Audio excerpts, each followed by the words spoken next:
This is the Audio Roundtable Session 4. Rolling. Hello and welcome to session number 4. Yes, 4 of the Audio Roundtable. My name is Garth Humphries, and once again we have Satauna Harry with us. Hello, Satauna. Hello! Happy holidays to everyone if we get this out before the beginning of the new year. This is a question that will plague me over the next couple of weeks, I'm sure. Let's hope it does. Matt, how are you, mate? I hear you laughing in the background. Good, mate. How are you? You've woken up? Another busy week? Yes, another busy weekend of gigs. Weddings and Christmas parties and weddings and more Christmas parties. So it's good. That's a lot of food. It's a lot of food. A lot of alcohol. Yes, that's where I come undone, you see. The last set or two can be a little bit dodge, from what I've heard. Bit sketchy, but if everyone's on the same wavelength, then it's all right. The more you drink, the better we sound. And someone who is not sounding all that well this morning. Scott, how are you? I'm dreadful. I've got a cold. I've got a dreadful cold. Cue sympathy. Everybody go, ah. Oh, but don't be gloomy. It's nearly Christmas. So on that, I've brought along this box. That's the box. Ask me what's in the box. What's in the box? What's in the box? Mince pies. Oh, I love mince pies. For 'tis the season. Now, I'll level with you. I'm not going to eat any of them. It would be a waste of time because I can't taste a thing. But apparently it's the thought that counts. So I'll just put that over there and onward we go. I had a mince pie for the first time last Christmas. It was the first time I've had a mince pie. What, in your life? In my life. Oh my God. Yeah, I've never had one either. They're not actually that nice, are They're they? beautiful. No, I thought they were pretty overrated, to be honest. Yeah. Oh, you must have got crap ones. The problem is that you haven't tasted my mate Will's nan's mince pies. They are the best mince pies. And unfortunately, you're never going to because she died about 4 years ago. There's that Christmas cheer kicking in. Yeah, exactly. Maddie, last episode we finished off with a piece of yours, and this month, let's have a look at that piece because it's pretty damn cool, man. Etc., etc., D minor, lots of that. Lots of D minor. Piano, stereo, hi-hat. Whoa, big drums. Sub drop. Random explosions. No, wait, start over. The sub drop comes before the big drums. We're going to have to take it from the top. Sorry. Sorry, guys, go again. How about we have a little bit of a listen All right. rather than the this commentary because it's crap.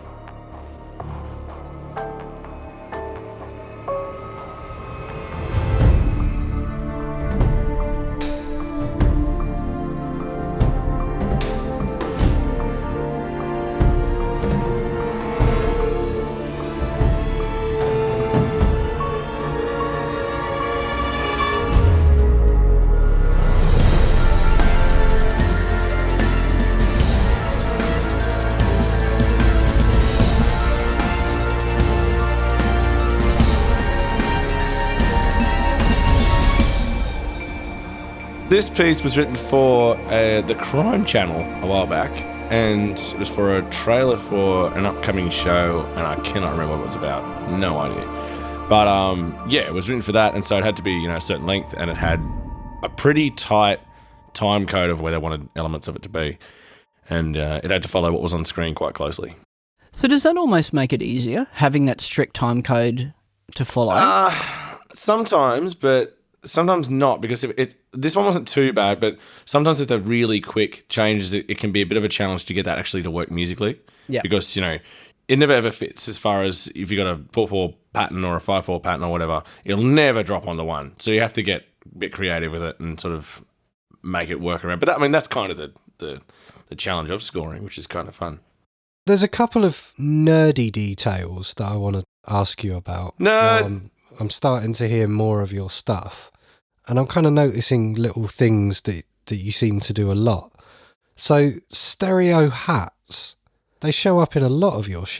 So, is that, what's the thinking behind it? I love stereo imaging. So, stuff that has wide stereo and a lot of movement I really, really, really dig that. So, and just movement in general, because especially when you're writing stuff like this, it can get really static, especially if it's all written in the box, on the computer. So I find that the more stuff that's modulating and moving, the better. And as for stereo hats, I just think it sounds great. I'd layer them and layer them and layer them and layer them until you've got all these different sort of patterns going over the top of each other. And, you listen to different parts of the stereo spectrum, you get a different rhythmic pattern, which I think it's interesting. Yeah, I know. It's really bloody confusing. Sorry, I didn't mean to confuse you, Scott. I apologise. I'll never do it again. But yeah, that's my thing. Okay. So, can you remember which order the parts for this kind of came to you in? Or, like, just overall, do you tend to approach stuff in a fairly linear sort of way? Or do you just, like, have one thing that you build on? Or how does it work for you, man? Usually is reasonably linear because I'm working off a brief. So it's like, I know at 3 seconds, 2 frames, I need to be here. And so that gives me a pretty good guide of where I sort of start at the top and go through. But it's very basic in its early form. It's, I usually just play everything on just a piano sound and get like a rough chordal pattern, a melody. Even the hats? Even the hats, yeah. And it's beautiful. It's really, really good. I'll send you a version of that. I think you'll like it. But yeah, it is quite linear. And then I start sort of sculpting it around that, and then I pull the piano out and replace it with 8,000 French horns and 42 hi-hats. Gotcha. That's usually how it goes. Not always. Again, it's always project dependent. Sometimes you work completely the other way because you've got a certain thing this is where it all needs to end up. Make that as big as you can or whatever it needs to be. Basically what I'm saying is, yes, usually it is linear. So, Matt, how long did you have to put this together from start to finish? I had about 4 hours to do this one. Wow. That's awesome. That is fucking awesome. Dude, that is a lot of hats for 4 hours. A lot of hats, yeah. 3.5 hours on hats. 3.5 hours on the hi-hats, half hours on the strings. Exactly. So, roughly, how much of that was composition/recording and how much of it was like sprucing it up and mixing? Okay, I'd say probably 75% was composition. I don't use loops or anything. I'd really try to avoid loops. I do it all by hand because I just think it sounds more unique. I was watching Blacklist the other day, and that show has damage all the way through it. Native Instruments damage. It is just all the way through it. And it's like the same loop all the way through. It's so obvious. But I don't know whether it's just my ego or whatever. I don't like putting loops and stuff in my productions because it's just I want it to be unique in mine and have my own flavour. Well, it's the same deal with me and drum samples, right? There comes a point when it's not cool to have exactly the same snare drum as every metal record that's the thing at the time. Exactly, yeah. It's so true. Yeah. When you hear bloody... which one is it? Is it Addictive Drums? It's Slate. Slate, that's what I'm talking about, yeah. Yeah, Kick 10. Actually, funny enough, that was on my mix last month, so you. I thought it was Not my choice. I didn't pick the samples. I'm kind of wondering, how much do you separate out, like, the composition and the mixing process? Like, how does it start out for you? Do you start out composing and then you find parts that are cool and then concentrate on the sounds afterwards? Or do you not start to record parts until you've found the right sounds for stuff? That's a really good question, because it actually is a really hard balance to find sometimes, because you can get lost in looking for the right sound very, very easily. And, if you can sort of get stuck in that trap, and I know there's like 900 million sounds. So sometimes I find it's better to just get something that's not even that close, but just close-ish. Like I was working with a client the other day and we're producing a song for him, and it's got a big anthem-y sort of song. And I know what sort of sounds I'm after, but I just got something really rough, and I had to explain. That's another whole conversation though. You have to explain to them, look, this is going to sound a bit crap for the moment, but we're sketching this, But I think it usually is better to just get the notes down and then start tweaking. But I think for this one though, it was... I don't really remember it, to be perfectly honest. It was a while back, but were you drunk again? I was drunk again. For this one, it was very much I found the sounds as I went, and sometimes it just works. Sometimes you just have a flow, and you're oh, that sounds perfect. That one's perfect. That one's perfect. And sometimes you're like, oh Christ, I just want this bass to wobble a bit more. Yeah. How much do you know about the project? I got a pretty solid brief for this one. It painted the picture pretty good. It only had a very minimal voiceover. It was just a lot of visual stuff. and there was no real sound effects as such in the trailer. So I had quite a bit of room. That's something you got to think about too when you are doing stuff like this, to leave the room sonically for whatever's going on, whether it be dialogue or whatever. That's another reason to do stereo hats, actually, is because if you've got dialogue in the center channel, you need to leave room around it and not clutter it up. So everything needs to be quite wide. Okay, that's interesting, yeah. Right now, when you were just talking about sonically leaving room for sound design on the top of the music, I would imagine that sometimes you have no idea what that sound design is going to be. Yeah, I'm doing a short film at the moment, and it's they don't have a sound mix yet, and they wanted me to do the score for it. I'm like, well, I know from the script it's going to be quite heavy on sound design, so I'm kind of hesitant to sort of dive in and get it all composed because I need to find the room that they've carved out for music in the mix. And that's the process usually goes, and usually sound design first, followed by composition, because it just doesn't work the other way. Yeah, and I'm on the other side where oftentimes I don't know what the music is going to be in the background, and I have to say, knowing the music is an amazing way to inform the voiceover read. Yeah. How often do you have clients come back and go, oh, that totally wasn't what I was after, can you tweak it? Do you go through rounds of that? Not really. I've been doing it for a long time, so I can usually guess, what people want to a certain degree, even if they can't sort of relay that to me very well. But there's always revisions, or usually revisions, but it's usually just more subjective things rather than, you completely screwed it up. But I've never had that's not at all what we wanted. But also that comes down to the brief as well, and we have the conversation before I even get started. What are you after? Let's look at some examples, get a really clear picture for both myself and the client to what they're actually after and what they want. And sometimes they might be finding a reference track online, When you're talking about looking at examples, do you generally make them do that, or do you have a library that you help them run through? Or if they come to me with examples, then that's all well and good. Yeah. That happens more often than not, which is great. Oh, goody. Because they have a certain picture in their head. And sometimes they go, oh, can you just recreate this? And I'm like, well, yes, I can, but let's tailor it a bit more for your production, rather than just the generic music bed that you've found online. Is that just a posh way of saying, yeah, I can, and I'm going to add a load more hats? I do have a few tracks here, and I'll, generally, I can quickly find something on YouTube or whatever to sort of, is this sort of similar to what you're after? And that doesn't take long. So those initial conversations where you're sort of feeling out what they're looking for, do they follow a standard rinse and repeat format? Is that helpful? I'm trying to get it more standardized because it can be a lot of back and forth sometimes, and it gets a bit like, hey, I've actually started this job yet and we're screwing around and there's no money involved. But how do you do them? Do you do them over email, or do you try and get on the phone with people? Or usually starts over email and we'll end up on the phone because it's just easy to have a conversation. Yeah, I find the same thing here. It's very hard to get a clear picture over email. Yeah. And again, it's sometimes I have to draw out, the information a bit because they don't know. I think I said this on an earlier podcast that it's a callback. That people don't actually know how to relay what they want because they're not musicians. I just want it, to be epic and, cinematic, like a movie. Well, do you want hats in it or? I've never really considered that before. I spend a lot of my time getting pissed off at musicians for not really knowing what the hell they want. But then non-musicians not knowing what they want must be a whole other level of to unravel. It's not so bad because, look, I'm not going to say a lot of what I do is generic because it's not. But there is a lot of similarities in a lot of the jobs. Mm-hmm. You've got stuff like that. You've got advertisements. If someone comes to me and say that we want an advertisement, and that's not an advertisement, by the way, that's definitely an advertisement, for a pet barn, I'm straight away going to go ukuleles, glockenspiels, happy, bright, colourful sounds. You've got a picture. And that's the industry. There's and that's from the consumer's point of view as well. There's a certain expectation of what they hear and see that matches the picture in their head. So they can't go to, if it's a telco ad, it's going to be like electro and down-tempo house. It's what suits that image.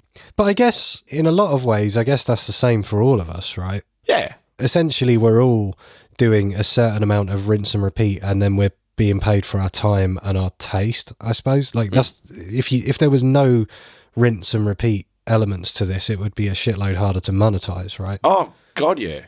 And that's why standardizing more and more of the process is super important. That's something I'm really working on at the moment.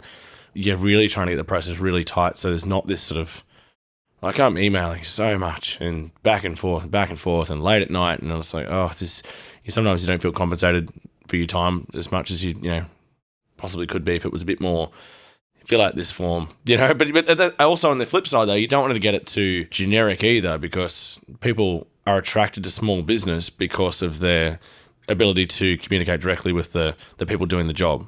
And so it's going to be very careful not to lose that edge. Yeah, I mean, I see a lot of people talking about capturing as much data as you can via forms and that kind of stuff. And yeah, I can see the advantage of it, I guess, if you're like trying to squeeze every dollar out of the hour that you're working. But I don't know, man, it leaves me a bit cold. Yeah, there's an impersonality. I don't think I've ever outsourced to anyone that does that. Yeah. I think, too, that people don't often know what they want well enough sometimes to fill in your generic form.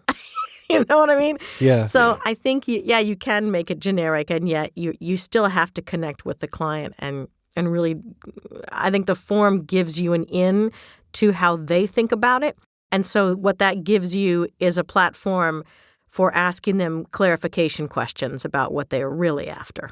Sure. Have you got a couple of standard questions that you know will elicit what you need? Do you like hats? Or men without hats. I don't know if I've quantified it that well in my own mind, but there probably is things I ask all the time. Yeah, I don't know. See, this is part of this process I'm figuring out, I think, to try and get it so I know from these 5 questions I'm going to get pretty much what I want. Yeah. Because even then, at that point, you don't have to have it as a form. You can keep it sort of personal in an email. No, still keep it personal, yeah. And it's super important that I do keep it personal. Yeah. This streamlining the process I'm talking about is definitely not forms. It's definitely not, fill out this and get back. Because that's shit. No one wants. I don't want to do that. No. Especially if you're dealing with small business. Like, it's bad enough you have to deal with that when you do everything else online ever. It sounds to me like you're essentially just trying to make that personalised approach more productive. Yes, Yeah, exactly. exactly. Thanks, Scott. Oh, you summed up everything I wanted to say. That's so good. Cool. All right, that's it. We'll wrap it up here then, shall we? Thanks, guys. See you next month. So, Matt, are you primarily working with end clients, or are you working with a middleman, like production house, contracted to contract everybody else? Because I think that makes a huge difference too. Yeah, it does. It does. Yeah, look, probably 70-30, 70 being the production houses and stuff like that, and 30 being to the direct clients.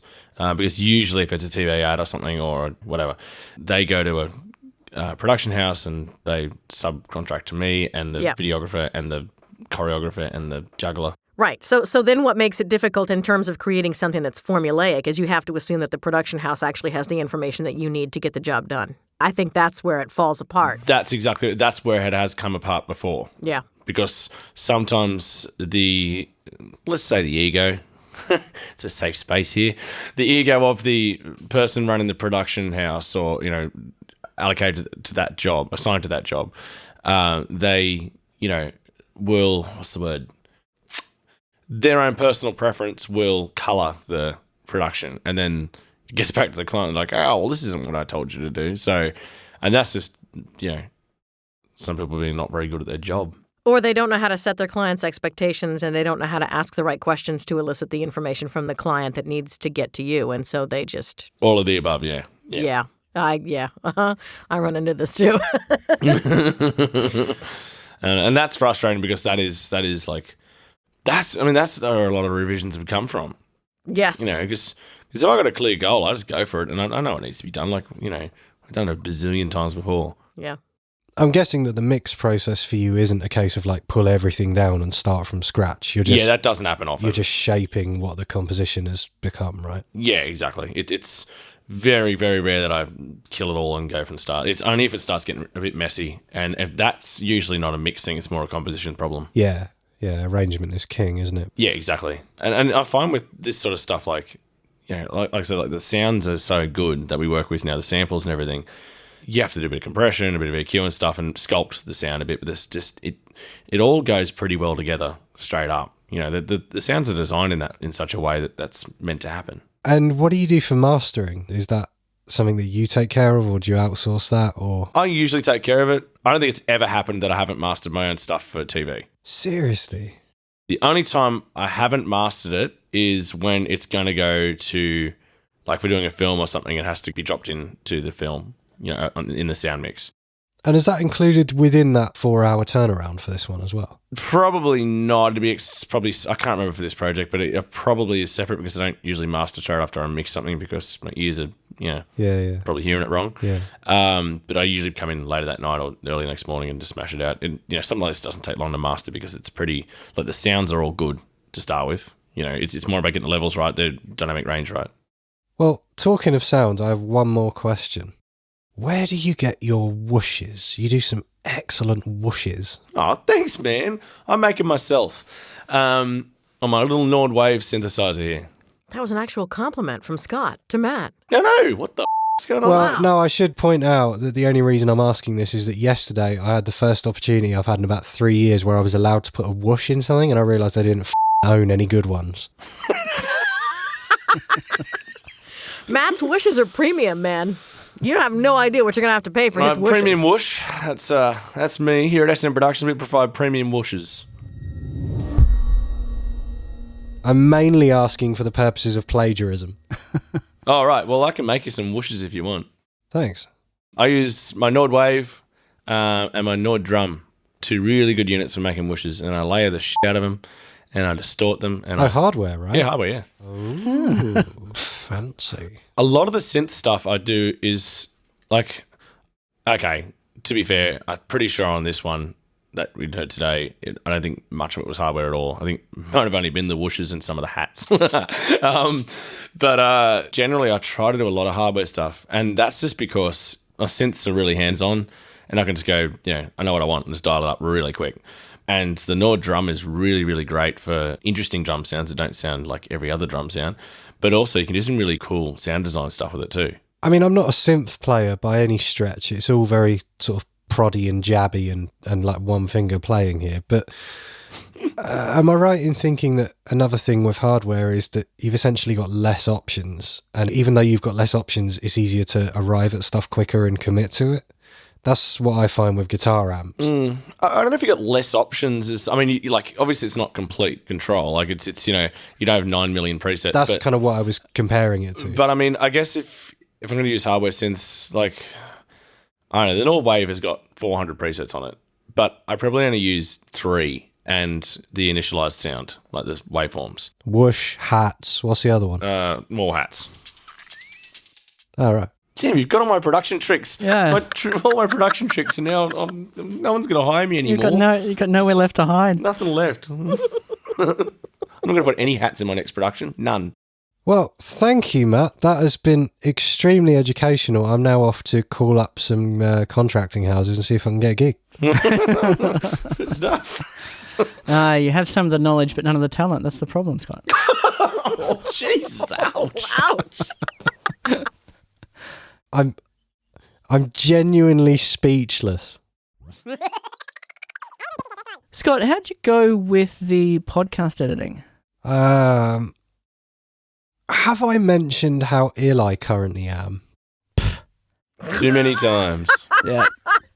Yeah, I think we were talking before we got on here about the man flu that you have. Tears in heaven.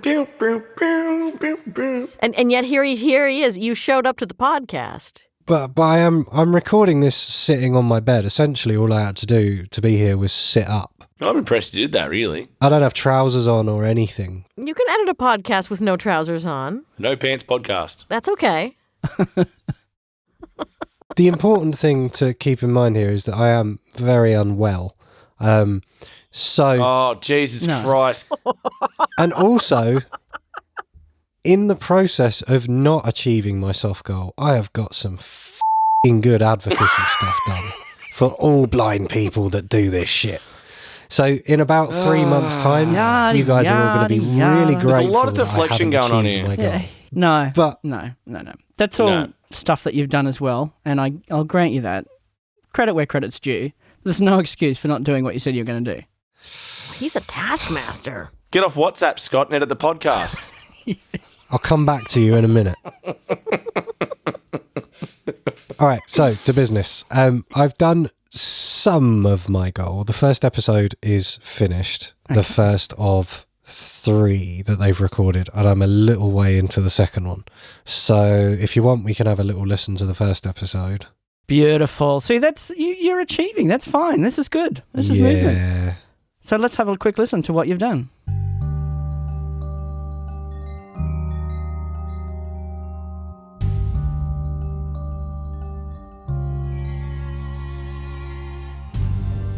Hello and welcome to Iceberg Dead Ahead with me, Kim, and... I'm Jimmy. Hello, Jimmy. Hello, Kim. This is a podcast about forgotten disasters, assassinations, and events that affected the world at the time. We just don't learn about them anymore. Yes.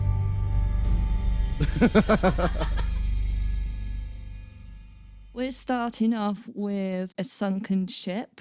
Naturally, people go to the Titanic, but we're doing one that sunk a few years later.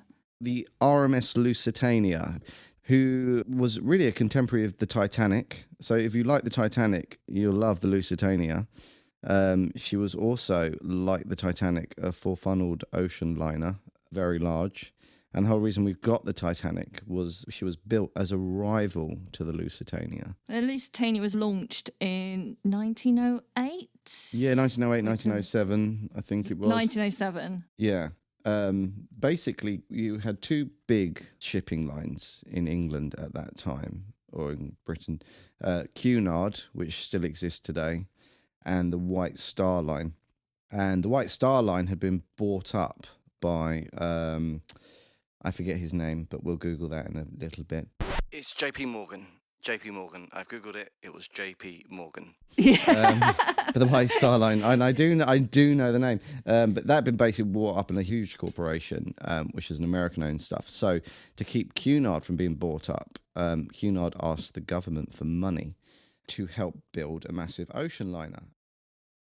Their podcast sounds way better than ours. And you wanted to be on Kim's podcast. Why do you think you haven't got more done? Not that getting one episode done was really good, because you've like gone from avoiding it like the plague to getting one episode done, which is pretty bloody good, actually. Well, essentially the only reason I've managed to do that is that I've been hitting everything else so hard this month as a means of avoiding it that eventually I just ran out of to do. So now carrying on with it is... honestly, it's no easier than it was at the start of the month. And so I can literally feel Satauna going, outsource it, you idiot! That's me too. I'm saying the same thing. But honestly, dude, I can't remember having a block like this for years. And the reasons for it has got to be interesting. I just haven't quite figured out what it is yet. So I'm going to push on with this for another month and keep banging my head against it. I mean, there have been all sorts of like really strong reactions to stuff this month when I've been trying to force myself to do this. And every time I get one of those strong reactions, I think, haha, that's a strong reaction. That must be the reason. And then I go and I think about it for a bit and I think, okay, how can I make that reason more positive? Or how can I put a spin on that reason that's less of a brain f***? I think you've got the right approach. And it turns out none of them have made a significant difference yet. Like, guilt was a big one. I was feeling guilty for not doing it, probably as strong, or if not more strongly than just wanting to be involved because I think it's a good show. And I was like, okay, guilt, right, fair enough. That's the reason, right? Turns out guilt's not a great motivator. No, totally not. No, not at all. So there have been a few examples of that sort of thing this month where I feel like I've had like a penny drop moment or a shift or whatever. I feel like I've got the start of an understanding of why this is so fucking difficult to do. And then it turns out that when I actually, so far, it doesn't matter how much sort of thinking and analysing and reshaping of that I do, when I actually come down to sitting down to do it, it's not getting any easier, and I need to understand why. Hey, Scott, does it have anything to do with the process of it at all? I'm just thinking about my own response to certain things. Like, I find that in my own projects, The difficult part for me, oddly enough, is the revisions. I hate changes. I hate the changes. Give it to me. I want to read through it all the way through, and I hate going back and having to drop stuff in and pick crap up and figure out the lines and what it originally is. It's like, it feels like so much work to go back through it. So, Tony, can I ask, is it the technical process of that or the actual doing it? So is it like the fact that in Reaper you have to do this and, you're not comfortable with dropping in, or, yeah? No, because it doesn't matter whether I'm in Reaper or SoundForge. It's just... you have to go back and find the project and find the files, and okay, there were multiple versions. Right. Which one did they choose? And all right, now this is what I sounded like, and here's the document, and I get it feels like such a big process for such a small amount of changes. Some of it definitely has to do with the fact that it's not linear, and I'm not fast at editing it. So, like with mixing, most of the time you like nail one chorus, and then other than a couple of little details that sort of come in and out, you've got choruses done, right? And then you kind of nail verses, and the verses are done. And with this, it's like, there's no fucking shortcuts. It's just starting from the beginning and ploughing and ploughing and ploughing. And then you look back and you're like, Jesus, I've spent the last half an hour and I've got like 2 minutes of audio to show for it. That's something that I'm really struggling with when I actually sit down to do it. It doesn't explain why I'm finding it so hard to sit down and do it, I don't think, entirely. Other than there's a slight anticipative thing of I know that feeling is coming. But in general, I'm quite masochistic. I like suffering for the art and being a bit of a grumpy about stuff. So in general, anticipative bad feelings don't tend to kind of put me off that much. Stunned silence. It's nearly Christmas, guys. I don't know. It sort of feels a bit too much introspection and not enough doing of actions. Oh. Ouch. Damn. Yeah, I think you're probably right. But I'm only doing the introspections because I couldn't do the actions. Do you think at like when you do complete all 3 episodes, that might be a bit of a turning point? Because it's such an overwhelming... I don't think so. I don't think it is. I don't think so. This is the process. You have to suck it up and do it or not. I think that will probably be a turning point in that we will probably just agree to outsource it after these 3 episodes. I've been talking to Kim about it, and she really likes the pace and the tone and that kind of stuff that I've pulled together from the footage that we got for the first episode. And honestly, that did take a long time. Just like these 2 people are new to working together, and so there was a lot of duff stuff to get rid of, and a lot of kind of pacing to tweak and that sort of stuff. And so even if we outsource it, getting somebody else to do that, to put that time in, it's not going to be cheap, man. So even if these first 3 episodes serve as like the references, if that makes sense, then I still kind of feel like I'm adding some value, even if I don't stay their editor long term. That's the precedent sort of thing. Yeah. Well, Scott, I'm very disappointed in you from Newcastle, Australia. I'm full of disappointment. I'm sad to hear that, Matt. How are you going with your videos, by the way? Satauna.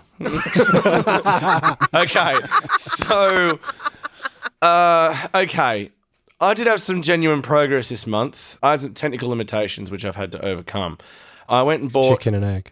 Yeah, it's expensive setting this up, hey? Like, okay, so I got this HDMI to USB... I'm going to keep this short because it's pretty boring, but I got this HDMI to USB dongle thing to set up... Because I got the 3 GoPros, and I have 2 in the booth, 1 in the control room. So I've got the USB dongle. It was $200 for this bloody dongle. Wow, that's an expensive dongle. That transcodes the HDMI output from the camera to USB in the computer. It turns up as a capture device in OBS. On the website, it said it was compatible with PC and Mac. Didn't look any further into that. Down in the technical specifications, it says only compatible with Windows 10. Ouch. Woo! So I was pretty happy about that. So went to set that up. That was a disaster. I'm like, right, okay, cool. Well, I've got this app on my phone called OBS Camera. I'll just set that up and let's just shoot something. And so I set it up and had cables running everywhere. It was just a horror show. And there's actually a video on my Facebook of me finally getting it sorted. And it's like, I'll start the song and then my Apple Watch rings. I'm I'm like, oh, you're kidding me. And then I just couldn't get it together again after that. Just the phone kept dropping out. So I just got the shit with it. But my solution to this is I've got a tech guy come in last week and they're doing me up a quote to run all the HDMI cabling through the ceiling and the Cat5 cabling, all the rest of the stuff I need to do. I'm going to run the video processing on my iMac, which is just on the other side of the studio here. And I'm going to take Dante, which is what I'm using as my audio interface, is Dante. So I can send, a stereo feed or more if I needed to from this computer to the iMac and just have the Dante virtual sound card installed on that, and it'll just take that over Cat5 and so that'll be my stereo mix from Reaper or whatever. That'll go into OBS. The 3 cameras will go into OBS and it'll all be running off the iMac. So it's been, I really wanted to have videos up, but unfortunately it just couldn't happen. But hopefully the install will go ahead next week. And yeah. Grudgingly, I have to admit that was a better set of excuses than mine, and I'm quite irritated by that. Oh, and I was really sick for about 15 minutes. I hate all of you. I think it's really good progress. You failed and you've regrouped. Yes. Yeah. And I think that's really, really cool. I mean, that is progress to me. It is going to be better in the long term. Yeah. The way I'm doing it now, it's. I don't want to set it up temporarily and sort of have it all there was just cables everywhere, and I hate that. I want it to be really streamlined and really when there's clients in here, I want it to not even be noticeable. Yeah, absolutely. Like Satauna said, I think you've made real progress actually. Yeah. And Scott, you've got one and some done, so you've both actually done well. So. Yeah, very good. And also, I checked in with Kim before the episode, and I am being a slightly better boyfriend. Hey! So what have you done with her tonight? Is she freezing in the bath, or is she sat beside you with a knife poised above her head like the week before that? No, mainly tonight she came home from work, bought me some mince pies, and I sneezed on her. So far today's not been the best example of my better boyfriendness. Kim, if you're in trouble, blink twice. What makes you think she's still got eyes? Harvested those and sold them years ago. Boys, you've actually done quite well. What about you, Satauna? I suck. Oh, Satauna. Progress? What progress? There's no progress. Is it because you're ill? Because it's incredibly difficult to do this stuff when you're ill. I found out. I have been sick in the past month. That is true. That is see, there you go. True. Don't you start. Don't even do it. No, I will not have it.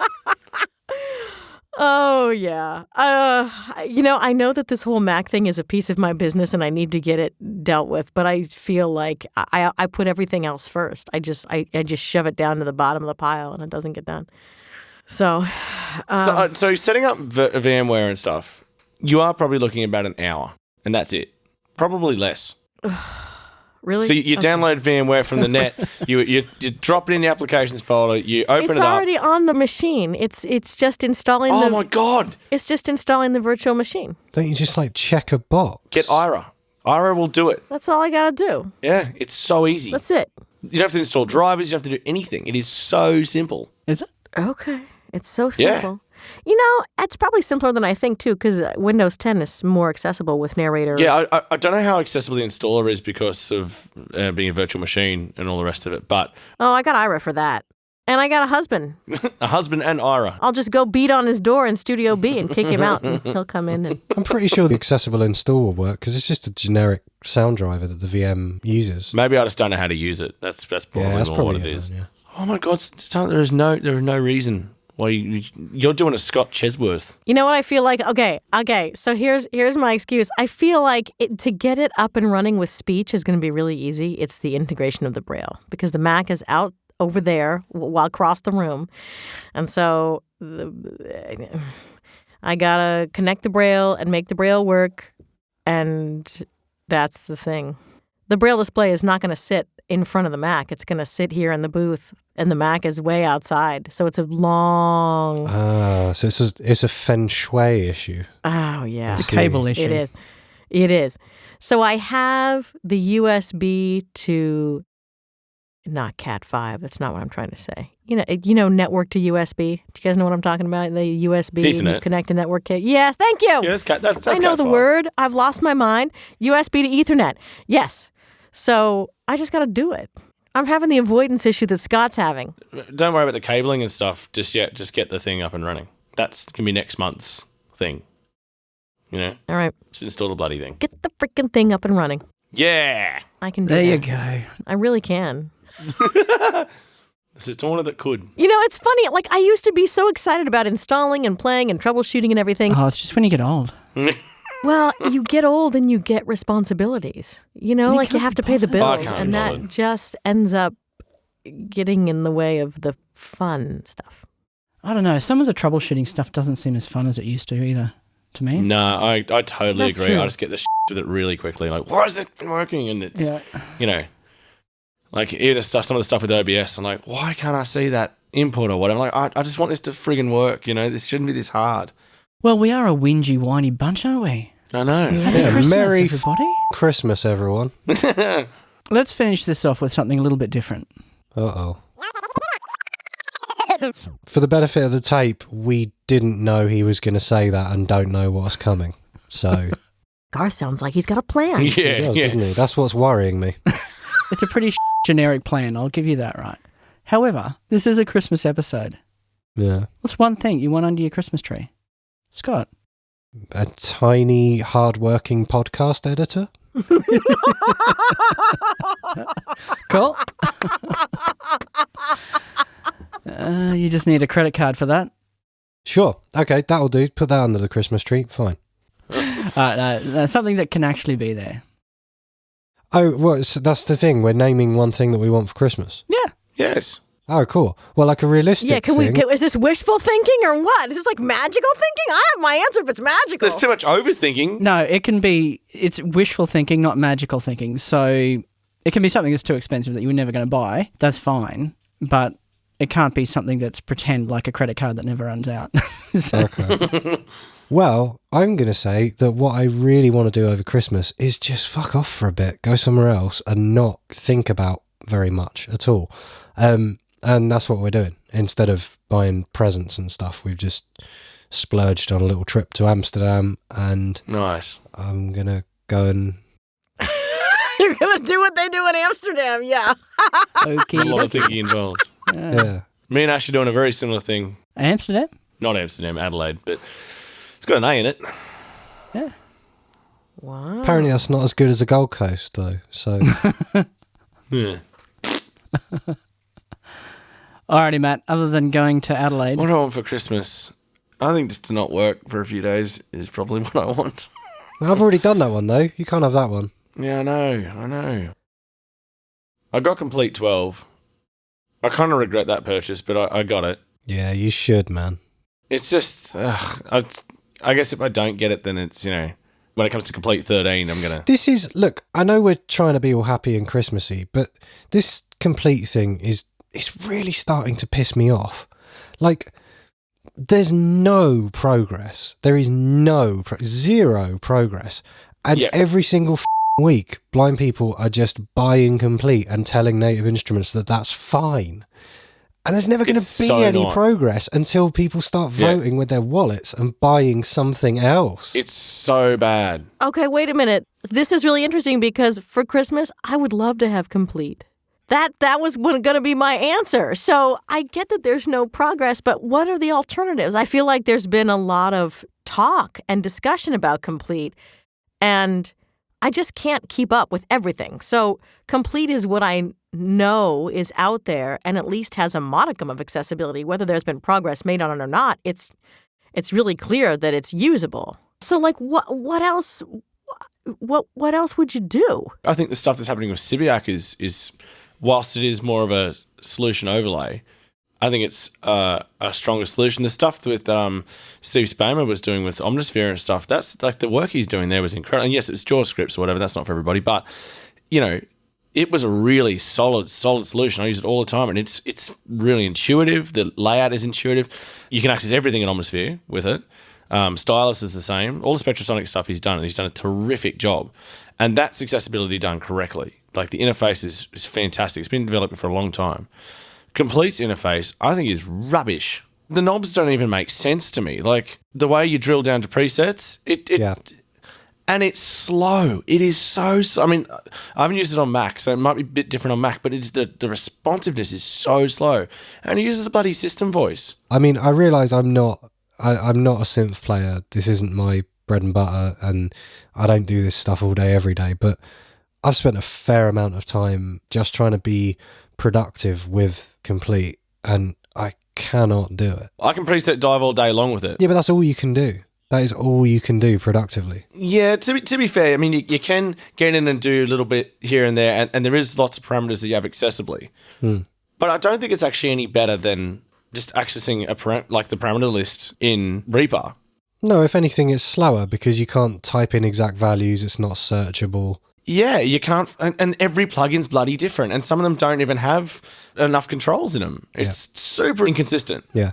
And this is all stuff that, honestly, a couple of years into a product cycle, if they were serious about accessibility, this is all stuff that would be moving forward, and it just isn't. Exactly. It's accessibility was introduced on the Mac in version 1.2 or 1.1, something like that. 1.7, it came to Windows. It was just the same thing, and now we're at version 2 point something. Right.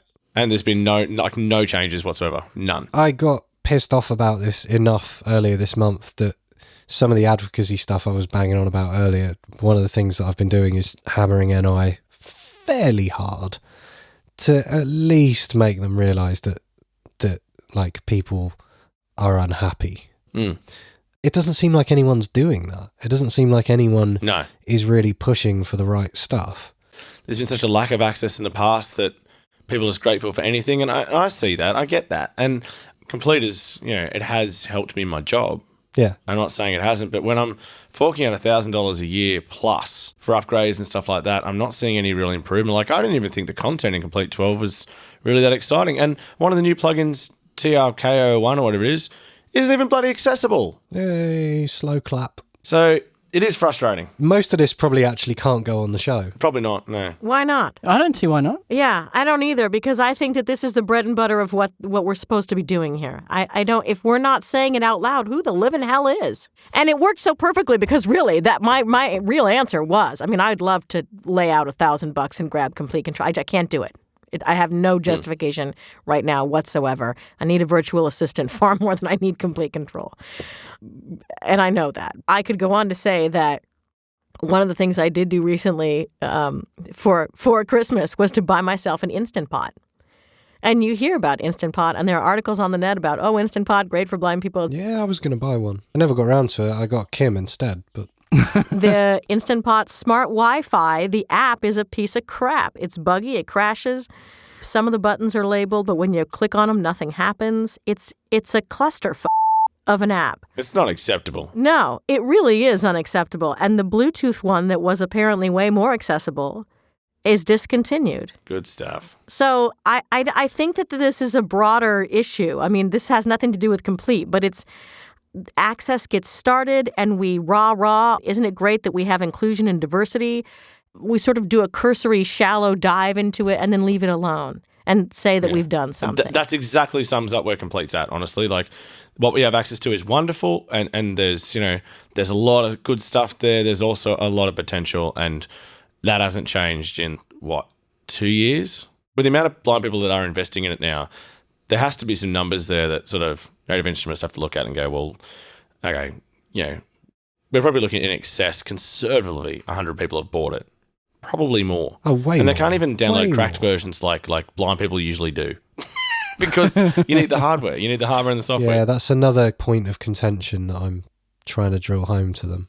Not because I want to enable people to crack it, just because just completely illogical to tie accessibility to hardware. It doesn't make any sense at all. Yeah, it's whilst it is still an ad hoc solution, it's not integrated from the core up, and it probably won't be for a long time, and that's completely fair enough. Like, there's a lot of infrastructure that it's been built a long time ago that they're still working off, and that's just the way software goes. But just to see some progress progress however would be, slowly, towards it, yeah, or to know that was even the end goal. And honestly, that would justify my purchase. Yeah. If I saw that things were changing, things were getting better. Yeah. I wouldn't mind spending $1,000 on the latest Complete because, I do use it for my job and I rely on it for certain parts of my job. And, I wouldn't be without it, but at the same time, it's just, What am I paying for? And if I don't pay for it, then next year I'm going to be up for squillions more dollars, you know?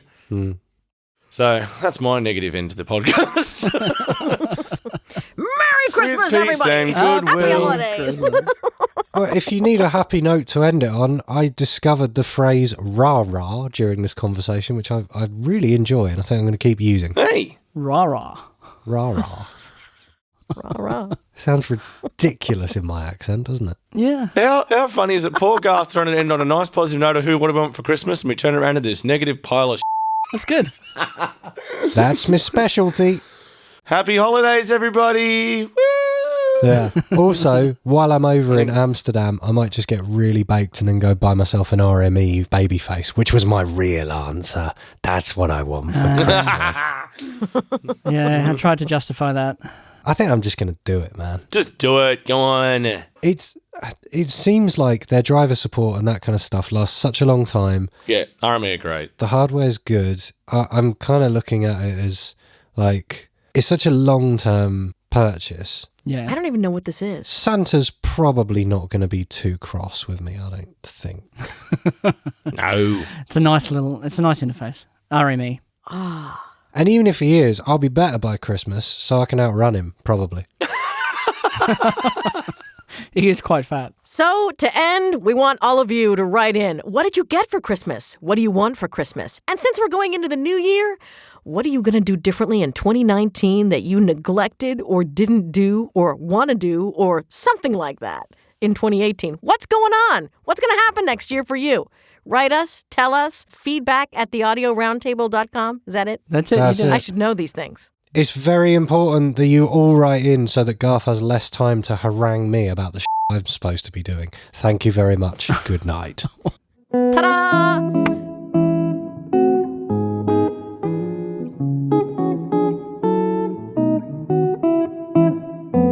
If you live in the US or the UK, we can gather together all the feedback. I'm sorry I can't do this for a whole bunch of other countries, but we can gather together the feedback from those who write in from the US and the UK and give an audiobook code that you can use for any audiobook you want to purchase.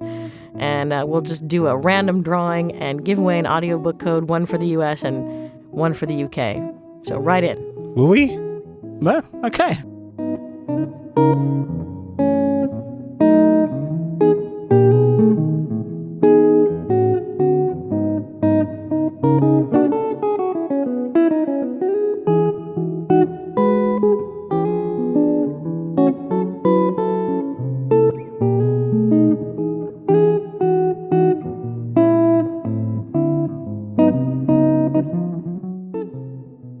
I'm probably not going to get to have a listen till I don't even know when.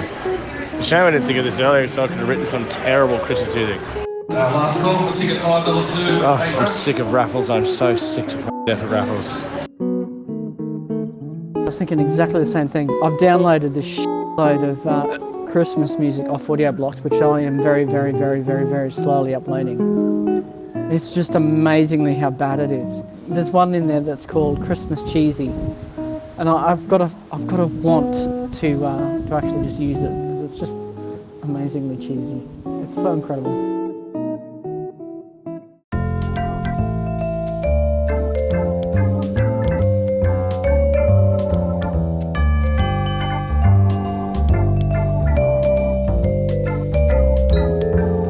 By the way, just like to put a shout out to Garth.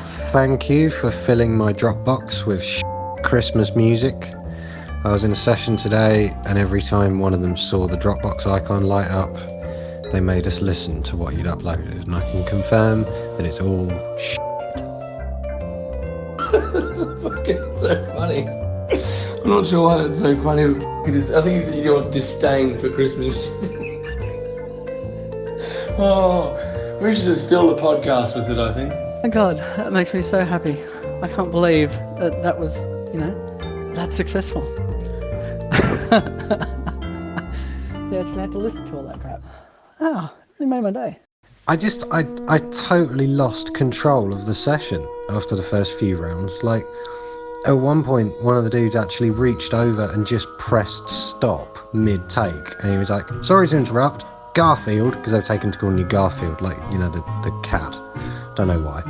But he was like, sorry to interrupt, Garfield's made a delivery for us. Mid-take.